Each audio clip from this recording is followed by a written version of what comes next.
the humor in every situation. Please welcome Terry Jean.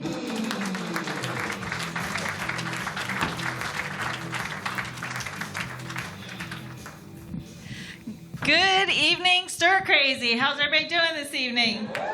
Woo! Man, what a good-looking crowd. You're so good. Round of applause. Never seen such a good-looking crowd. Well, I just turned 52 yesterday. Thank you. Thank you. I don't feel it here, but I do feel it here. I really feel it here. But I do have 2 adult daughters. They are the picture of me, BC, before children. This is me, AD, after delivery. Well, I got this new electric toothbrush that instructs me on how to brush.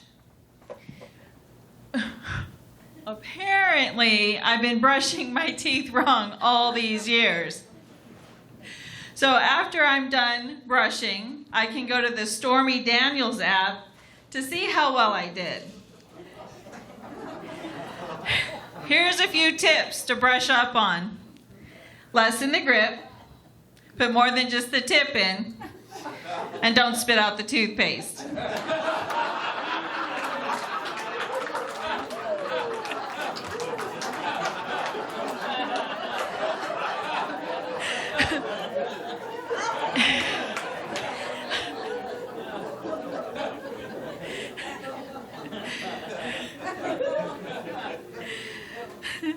So I'm trying to give up my love for cookies and my passion for cheeseburgers and my addiction to toothpaste. And I was thinking about doing that gastric bypass surgery until I saw the TV ad where the doctors were just as round as I am. That's no endorsement. I want my doctors to look like, I don't know, George Clooney, Dr. McDreamy, woo, or the lawyers from Lerner and Rowe. That's the way to go.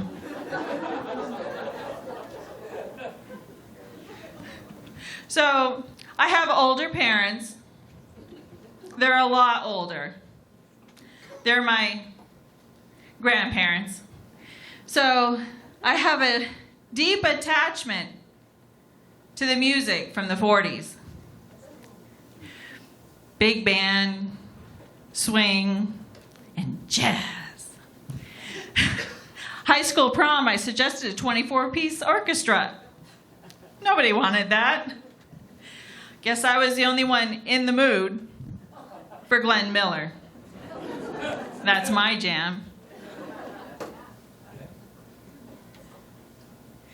So my parents, they had sent me to charm school so I could learn proper etiquette.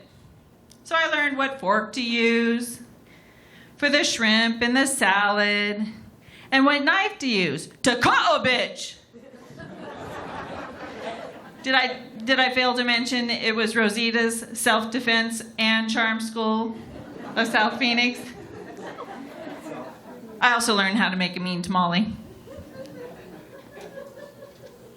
So I read this article about mindful snacking. It said, take a small bite and meditate on it. Om, Nabisco, Oreo. Well, a small bite. I mean, I'm not going to shove the whole cookie in my mouth. After all, I am a lady. I did go to charm school. It also talked about switching up a cookie for a carrot.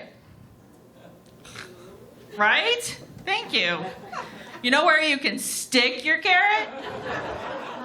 In your hummus. Namaste.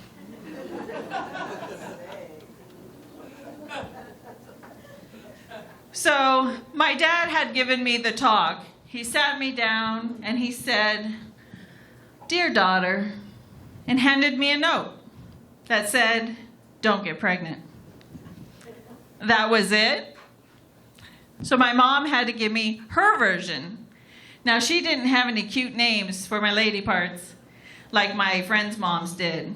They called them, Vijay, your flower, your clam casino.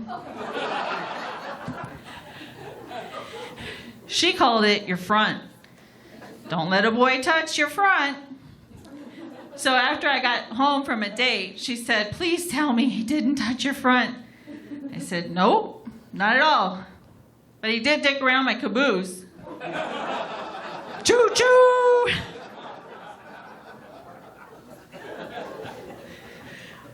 So we have this reorganizational room. All right, that's a churched up name. Let's call it what it is. It's a hoarding room. It's got boxes of Polaroids, those carousel slides, and Super 8 films with no sound, of course.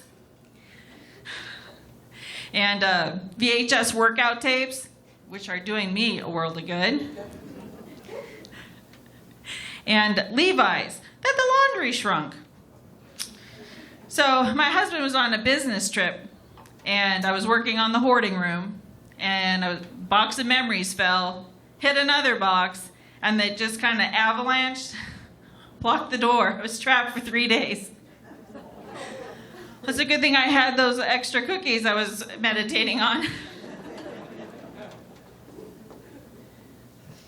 So my husband, he went to Walmart to get a gallon of milk. And he came home and he said, baby, I still got it. Got what? He said, the cashier asked if she could milk my bag. Well, what'd you say? He said, well, are you going to take me somewhere special, or you better hurry. I got to get home to my wife.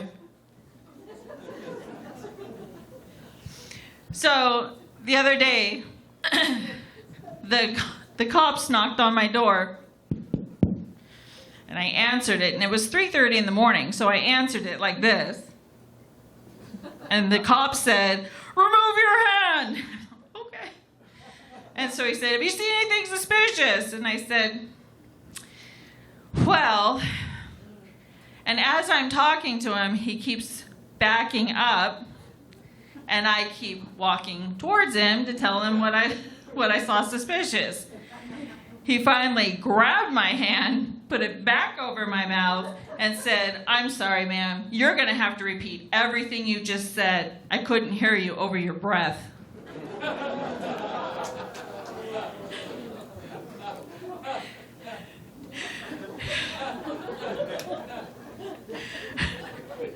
True story. Well, you can tell a lot about a person by the type of vehicle they drive. My husband thinks I'm obsessed with credit cards. I drive a Charger. I think he's a blockhead. He drives a Cube. Our son, who has ADD, we bought him a Ford Focus. Focus. My uncle, who is in prison, drives an Escape. His daughter's a call girl. She drives an Escort. His son, who is epileptic, has a Fit.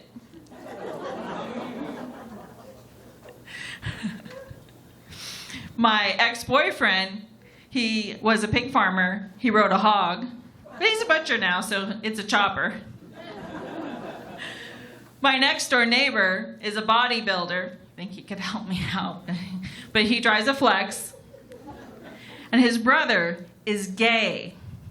He drives a Hyundai. Who thought I was going to say Hummer?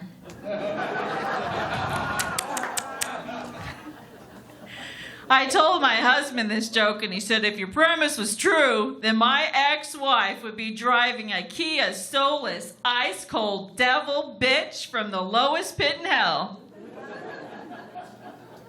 Well, I want to thank you for listening to my stories.